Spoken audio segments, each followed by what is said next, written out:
povo! E aí, vamos começar aqui a nossa aula de correção de exercícios, né? Sobre campo elétrico 2, com as questões mais contextualizadas, algumas questões bem teóricas, bem importantes mesmo.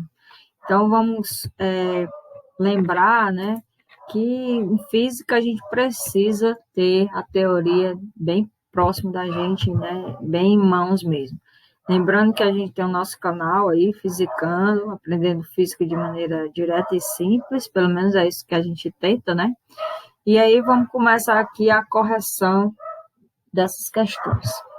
Questão 1 diz assim: durante a formação de uma tempestade, são observadas várias descargas elétricas. Os raios que podem ocorrer das nuvens para o solo, descarga descendente, e do solo para as nuvens, descarga ascendente, ou entre uma nuvem e outra. As descargas ascendentes e descendentes podem ocorrer por causa do acúmulo de cargas elétricas positivas ou negativas, que induz uma polarização oposta no solo.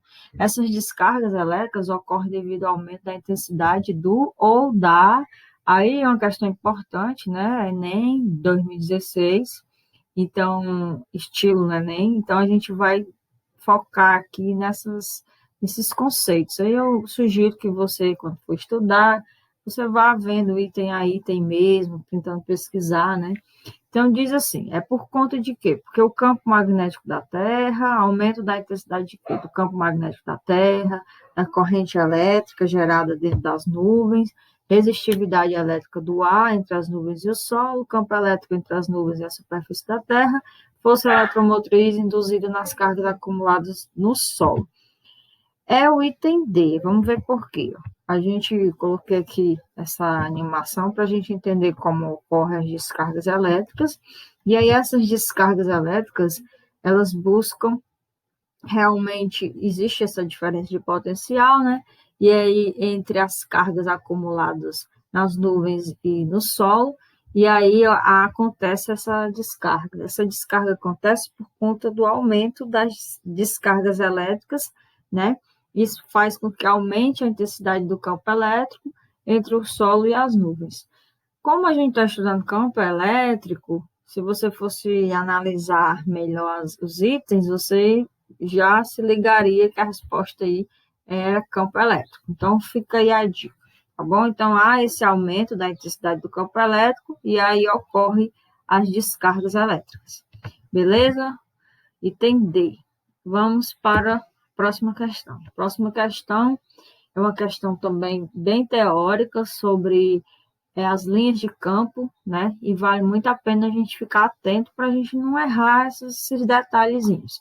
A figura representa uma carga Q e um ponto P do seu campo elétrico, onde é colocada uma carga de prova Q. Eu quero deixar claro, pessoal, o seguinte, ó, tá aqui, certo?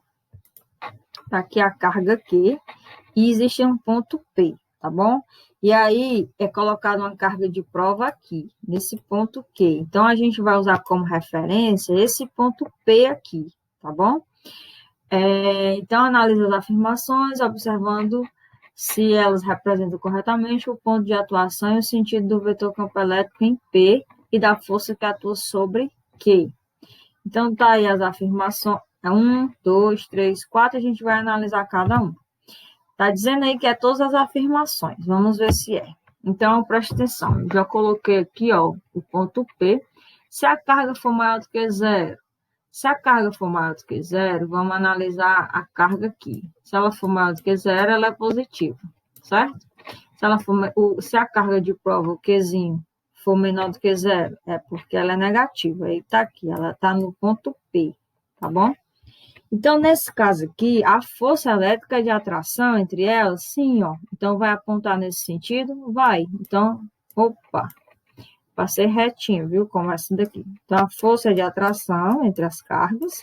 Lembrando que aqui é a carga Q e aqui fica a carga de prova, o Qzinho. Estou considerando, ó, nesse ponto P. E o campo elétrico? O campo elétrico só diz respeito à carga geradora, a carga Q, mas a gente está tomando como referencial o ponto P. Então, para a gente analisar de onde está saindo, certo? As forças e o campo elétrico. Então, nesse sentido, o campo seria de afastamento dessa carga aqui, certo? Então, está certo esse primeiro item aqui? Tá. Essa primeira afirmativa está certa. Afirmativa 2. E se a carga for maior do que zero, ou seja, essa carga Q aqui, ela for positiva, e se a carga de prova, Qzinho aqui, ela for negativa. Aí, o campo elétrico ó, vai ser de afastamento, realmente, sempre saindo da carga negativa, da carga positiva, quer dizer, e sempre da carga geradora. E a força elétrica aqui, carga de prova maior do que zero, então é positivo também. E a carga geradora sendo positiva também, a força vai ser de repulsão, ou seja, tende a se afastar, quer correr daí, não pode ser de aproximação. Então, tá certo também. Aí, a opção 3. E se a carga a carga geradora for menor do que zero, ou seja, a carga geradora for negativa, aqui, e a carga de prova também for menor do que zero, ou seja, negativa também. Então, o campo elétrico na carga geradora vai ser de aproximação, porque as linhas de campo entram na carga negativa, né, e saem da positiva, que foram esses casos aqui. E sendo a carga de prova menor do que zero, a força elétrica vai ser assim, de afastamento, querendo se afastar uma da outra. Pronto, então tá certo também. E o item 4 aqui, se a carga geradora for menor do que zero, se ela for menor do que zero, ela é negativa, certo? Então, a carga menor do que zero. E a carga de prova aqui, sendo maior do que zero, ela é positiva. Então, nesse caso aqui, ó, o que é que eu tenho? A força vai ser de atração, apontando para cá, certo? A força. E o campo também vai ser entrando. Então, vai ter esse sentido aqui. Então, os vetores que cada afirmativa está trazendo estão corretos. Então, todos estão corretos, então o item A é o certo. Questão 3, outra questão teórica de linhas de campo também. Diz assim, observe com atenção as imagens abaixo. Está aí a imagem 1 e a imagem 2. Considere que a carga geradora e Qzinho a carga de prova. Os vetores F e E são, respectivamente, a força elétrica e o campo elétrico. Dessa maneira, é verdade que... Aí, vamos analisar aqui. Está dizendo que é o item D. Tá? Ó, aqui é a carga geradora positiva. Se essa carga aqui é geradora positiva, está aqui o vetor campo elétrico. Ele realmente vai ser se afastando dela. Se essa força está se afastando também, isso quer dizer que essa carga de prova é positiva, porque ela vai ter força de repulsão. Nessa outra imagem aqui, a gente tem o valor da carga de prova e não tem na carga geradora, mas o campo elétrico aqui está dizendo que é de afastamento. Então, se é de afastamento, ela é positiva, certo? E a carga de prova sendo negativa, ó, a força de atração. Então, tá ok aqui. A resposta D é assim, vamos voltar aqui, ó. Na imagem 1, a carga de prova é positiva. Isso, foi isso que a gente colocou lá. Protagonizando entre as cargas uma força de repulsão, enquanto a carga geradora produz um campo elétrico de afastamento. Isso, beleza. Deixar vocês darem uma olhadinha nos outros itens, mas vocês vão ver que o item correto, de fato, é o item D. A questão 4, já coloquei até as respostas da questão 4 aqui, mas não tem nada não. Duas partículas eletrizadas se encontram no vácuo fixo em suportes distintos. As forças de interação elétrica entre elas têm intensidades iguais a F. De acordo com a lei de Coulomb, se a distância entre as partículas dobrar, a nova intensidade das forças de interação elétrica será... sempre é bom a gente rever a lei de Coulomb. Então, a força é igual a K, Q1 vezes Q2. Essas cargas em módulo, né, sobre a distância ao quadrado. Aí, numa questão como essa, eu gosto de atribuir valores, porque fica mais fácil da gente entender. Se a gente disser, como ele está dizendo aqui, que as cargas vão se manter, né? O que vai mudar aí é a distância entre elas. Eu vou usar um número que eu gosto muito para fazer questões assim, que é o número 1, que fica muito facilzinho. A gente usa geralmente a constante a 9 vezes 10 a nona, mas numa questão como essa, você coloca 1, porque fica mais fácil para atribuir os valores. Então, eu atribuí como a constante sendo 1, a carga 1 igual a 2 e igual a 1 também, e a distância é 1, isso aí tudo 1. Fazendo aqui as multiplicações, substituindo, aí a força 1 daria 1 newton, mantendo essa distância igual a 1. Só que ele está dizendo assim, se a distância entre as partículas dobrar, a nova intensidade de força é quanto? Então, se eu usei 1 aqui, para a nova força, eu vou dobrar a distância, então o dobro de 1 é quanto? 2. Usando o mesmo valor para a constante e para as cargas. Então, 1 vezes 1 vezes 1, que mudou agora a distância que eu dobrei, ficou sendo 2. Então, 2 ao quadrado, 4. 1 quarto. Então, ó, é verdade que a força 1 é 1 newton, então, tá aqui, é 1. Então, é verdade que a nova força vai ser F sobre 4. Exatamente, porque F vale 1 sobre 4. Então, item C, bonitinho aí para a gente entender.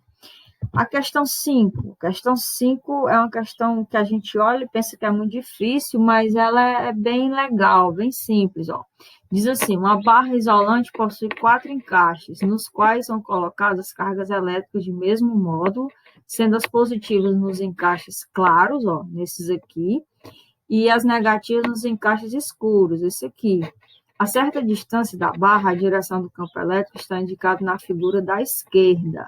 Está aqui, ó, a direção do campo elétrico, ó, saindo das positivas, entrando na negativa. Está aqui. Uma armação foi construída com 4 dessas barras, formando um quadrado, como representado na figura da direita. Está aqui a figura. Se uma carga positiva for colocada no ponto P da armação, a força elétrica que agirá sobre a carga terá sua direção e sentido indicados por... Então, colocando aqui, ó, um ponto P, qual vai ser a indicação do campo elétrico resultante? Desconsidere eventuais efeitos de cargas induzidas. Então, vai ser o item P, mas vamos entender. Ó, o campo elétrico vai ter esse sentido, sempre saindo da positiva e entrando na negativa. Então, se você olhar para essa imagem aqui, você vai ver o seguinte, ó. Você vai ver positivo, negativo, campo elétrico nesse sentido. Positivo para negativo, campo elétrico nesse sentido. Aí, positivo para negativo, campo elétrico nesse sentido. Positivo para negativo, campo elétrico nesse sentido. Observe, ó, que esse campo elétrico, com esse campo elétrico, eles vão se anular. E aí vai sobrar quem? Vai sobrar esse campo elétrico com esse aqui, que é um vetor com a mesma direção e o mesmo sentido. E eles vão fazer o quê? Eles vão se somar. Então, ó, somando esses dois vetores, por exemplo, a gente teria um campo elétrico resultante assim, que seria a soma de um vetor desse tamanhozinho com esse aqui. Então, o campo elétrico resultante vai ser qual? Vai ser um campo elétrico que vai obedecer esse formato aqui. Então, item B. Beleza? Vamos dar uma paradinha aqui. A gente vai encerrar essa primeira parte e eu volto com outro vídeo para corrigir as outras 5 questões. Valeu?